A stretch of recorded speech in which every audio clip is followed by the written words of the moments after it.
Mona harus ikut siapa dan bagaimana, karena ini adalah pengasuhan bersama, walaupun secara kumulasi di dalam surat gugatan diminta oleh RY.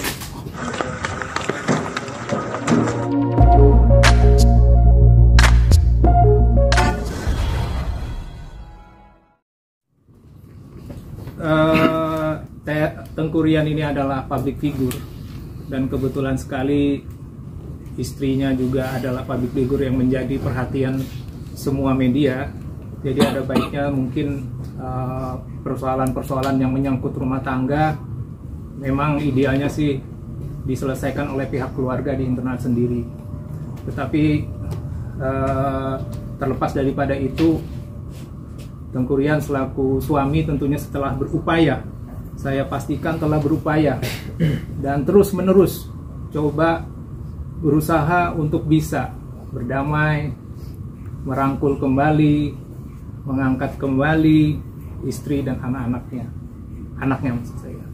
Terlepas daripada itu, keluarga baik dari pihak RY maupun dari pihak Tengku Rian juga telah melakukan beberapa cara untuk coba menengahi, memediasi, dan memang pada saatnya akhirnya keputusan adalah mereka berdua.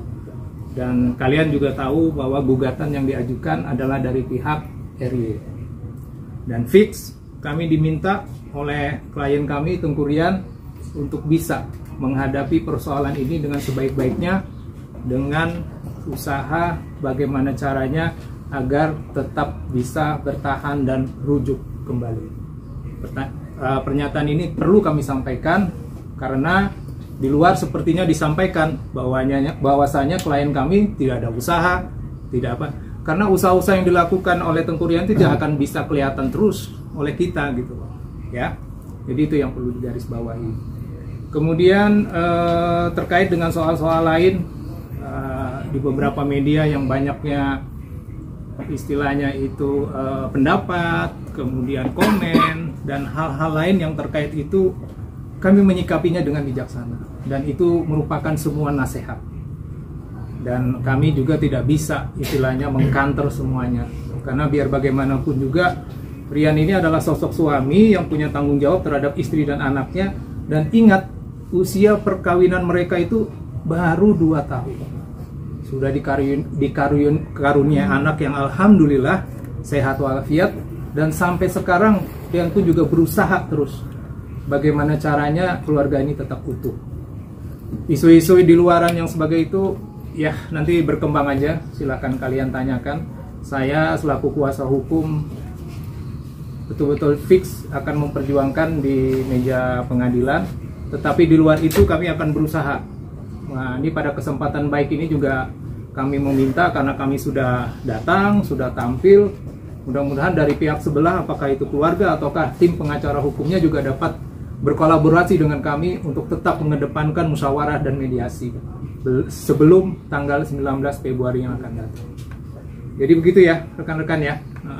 Mungkin kita mulai aja tanya jawab ya, sepanjang lebar. Saya juga berterima kasih sekali lagi kepada Aisyah, Pak Ibrahim ya atas dukungannya. Jadi statement saya pertama tadi jelas ya, saya betul-betul difasilitasi, disupport, dan sekali lagi terima kasih. Mudah-mudahan ini bisa jadi jadi terus ya didukung oleh Pak Cucu untuk anggota-anggota lainnya gitu. Demikian mungkin untuk pembukaan ya, silakan ya. Terima kasih. Riannya nggak datang hari ini mungkin. Oh iya, baik. Jadi sampai dengan hari ini saya sebenarnya tetap mengusahakan Rian untuk datang. Tetapi dengan pertimbangan, karena bukan saya saja yang didengar, tetapi juga dari manajer, dari keluarga, dan kebetulan hari ini ada syuting di Cipanas. Jadi Rian menyampaikan, Mas Dedi tolong sampaikan sama teman-teman media, salam, dan kita ketemu tanggal 19 Februari di pengadilan ya.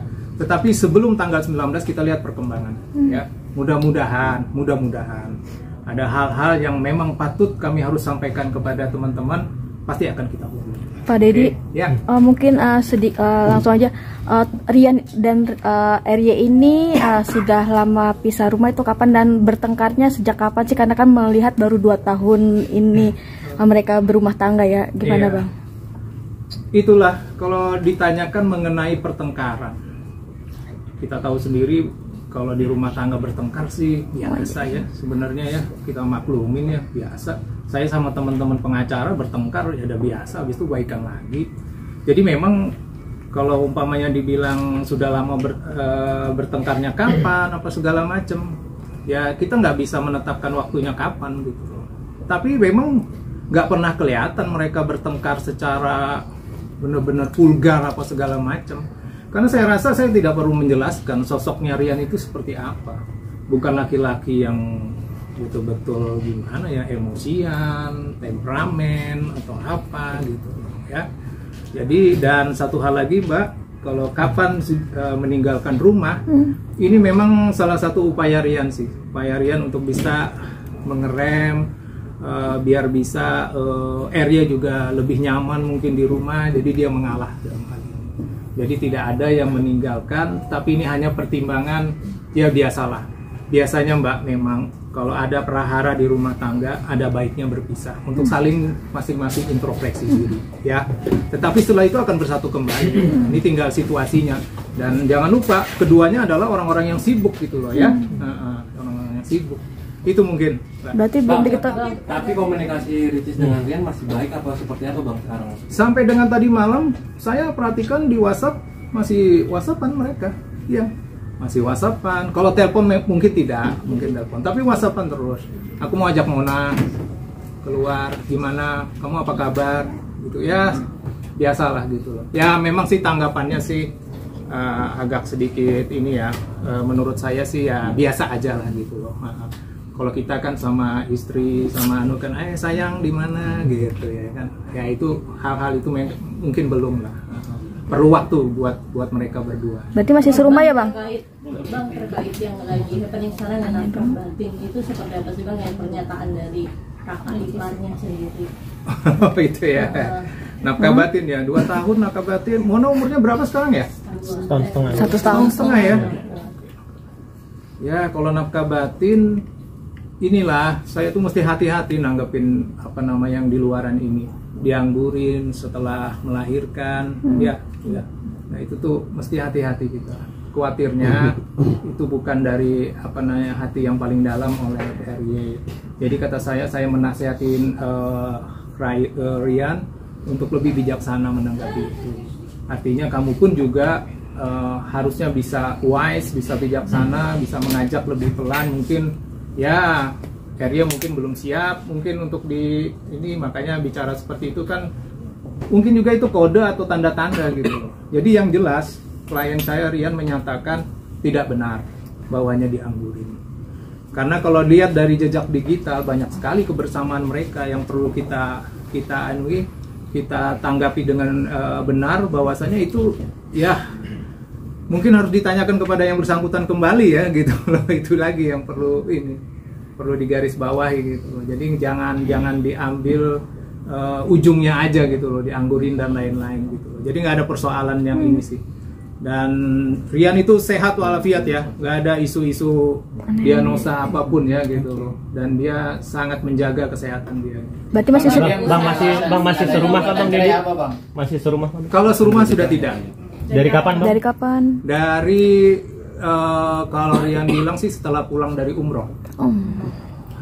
Itu kapan itu? Desember, Januari ya. Sekarang baru Februari. Oke. Bulanan. Dari Rian sendiri ada nggak kontaknya, dia lebih nggak mau pisah gitu? Usaha apa sih Bang yang dilakukan? Rian, tadi sudah saya sampaikan bahwasanya Rian selalu berusaha memberikan baju, memberikan pakaian, memberikan makanan, menanyakan dia di mana, apa segala macam gitu, mengajak untuk juga bicara gitu. Jadi hal-hal yang sewajarnya lah yang dilakukan gitu. Tapi lagi-lagi karena dari pihak sebelah masih bertepuk sebelah tangan, tentunya effort dan usahanya Rian harus lebih giat lagi. Dan katanya nggak dikasih nafkah.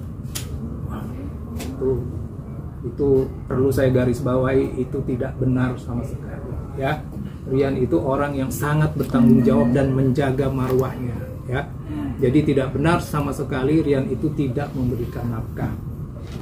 Ada perpisahan gitu, curhat datang sama abang gitu kan, apalagi anaknya masih kecil kan, Curhat baik Rian maupun RY tidak ada mempersoalkan mengenai Mona harus ikut siapa dan bagaimana, karena ini adalah pengasuhan bersama. Walaupun secara kumulasi di dalam surat gugatan diminta oleh RY untuk hak asuhnya, tapi itu biasalah, itu biasa. Dan sampai sekarang akses Rian untuk bertemu, untuk bisa membawa Mona keluar dan segala macam itu tidak pernah dibatasi oleh. Walaupun, nah ini mungkin yang sedikit kita sayangkan, semua izin dan apa-apa tuh nggak bisa langsung ke RY, selalu lewat manajernya. Tapi it's okay, itu bukan satu problem. Yang penting Rian masih bisa bersama-sama dengan anaknya yang tercinta, dan itu kita syukurin semua gitu. Ya. Bang, isu orang ketiga itu benar nggak Bang? Gimana Bang? Indikasi orang ketiga, Bang. Orang ketiga, Siapa yang punya orang ketiga? Hah? Ayo. Ikut campur keluarga Bang mungkin. Udah satu-satu dulu. Kalau isu orang ketiga, ya namanya public figure ya. Sangat mudah, artinya berkomunikasi, beradaptasi, bersosialisasi dengan siapapun itu. Jadi itu tidak benar juga. Saya sampaikan itu tidak benar. Tidak ada perselingkuhan baik yang dilakukan oleh Rian maupun oleh pihak sebelah. Oke. Kalaupun ada isu-isu lain di belakang itu yang santer, aduh, saya nggak mau berkomentar terlalu jauh. Dan itu Berarti tidak. alasannya apa, Bang? Ya. Alasannya Alasan apa ini? menggugat cerai. Gugatan cerai. Humas sudah menyampaikan memang secara global itu adalah masih mengambang-ngambang lah. Tapi ini memang salah satu strategi dari pihak pengacara untuk menyampaikan apa sih dalilnya. Dan sampai kemarin Selasa kami sudah menerima surat gugatan. Itu memang kami lihat isinya tuh normatif sekali. Normatif ini dalam artian memang tidak disebutkan apa sih masalah atau dalil yang clear. Dan kalian tahu kan bahwasanya dalil atau alasan bercerai itu kan sudah ada semuanya, tinggal mengacu pada situ. Dan untuk substansi daripada isi pengadilan mungkin bukan ranahnya di sini untuk kita. Saya mengundang teman-teman sekalian dan tim hukum ini semangatnya adalah merujukkan mereka kembali. Ya, itu yang saya minta tolong. Bang, kalau keluarga terlalu ikut campur atas urusan rumah tangga mereka berdua gimana? Iya, itu juga jadi ini ya Mbak ya, Iya. jadi semua ya, jadi pembicaraan di luar ya. Tapi saya pastikan bahwa dan saya langsung berbicara dengan ayahanda, ayah daripada Rian, dan beliau juga banyak bercerita bagaimana beliau menempatkan diri beliau, dan seperti biasa orang Aceh, orang yang sangat santun dan hormat, tahu adab ya. Jadi kalau umpamanya ada pemberitaan terlalu campur tangan urusan ini, sekali lagi saya sampaikan itu tidak benar, ya. Dan itu mungkin akan jadi isu sentral nanti yang akan disampaikan oleh pihak sebelah di dalam ruang pengadilan. Tetapi saya berharap sih itu bukan hal yang perlu mereka sampaikan nanti di sana. Karena kalaupun banyak berita di luar sana begini, ibunya begini, bapaknya begini. Ya selayaknya orang tua lah. Ini mungkin ya perhatian karena kasih sayangnya lah kepada menantu gitu, kepada itu. Jadi tolong disikapi dengan bijaksana juga. Bang, kan Rian pastinya sudah bercerita banyak. Abang ngelihat nggak sih rasa galau atau sedih, maksudnya sempat nangis atau apa? Udah pasti Mbak. Iya, istri yang disayangin, anak yang dicintain, sekarang menggugat cerai, galaunya minta maaf, minta ampun gitu. Saya pun juga hampir tiap malam ditelepon, diminta tolong buat ngobrol doang. Tapi ya sudahlah, itu satu konsekuensi yang biasa. Dan Rian itu kan usianya berapa? Kalian tahu? Masih relatif muda kan? Iya kan? Ya kan? Kalau bimbang, kalau galau, dan ini tidak ada pengalaman sama sekali menghadapi persoalan-persoalan hidup seperti ini. Lain seperti abang-abang saya di sebelah-sebelah ini loh, ini jam terbangnya luar biasa semua gitu ya kan. Gitu. Nah. Bang, mungkin terakhir dari saya, mungkin dari pihak sini untuk memediasikan kepada pihak kesana Bang, tujuannya. Itu pertanyaan bagus, betul. Jadi sebelum tanggal 19 masuk di ruang pengadilan seperti biasa kalian tahu selalu akan dimintakan oleh majelis hakim, yuk mediasi dulu ya. Kami pun juga secara personal ini juga akan melakukan upaya mediasi. Dan tadi di awal saya sampaikan bahwanya Pak Cucu secara pribadi juga menawarkan diri. Mas Didi, Boya itu diatur, dipertemukan gitu. Kita ini kan terkenal organisasi kita ini mendamaikan semua yang lagi perang gitu ya. Jadi mudah-mudahan dengan dukungan Pak Isa ini gini-gini mediator ya. Iya, ini Pak Sekum luar biasa ini dulu di API.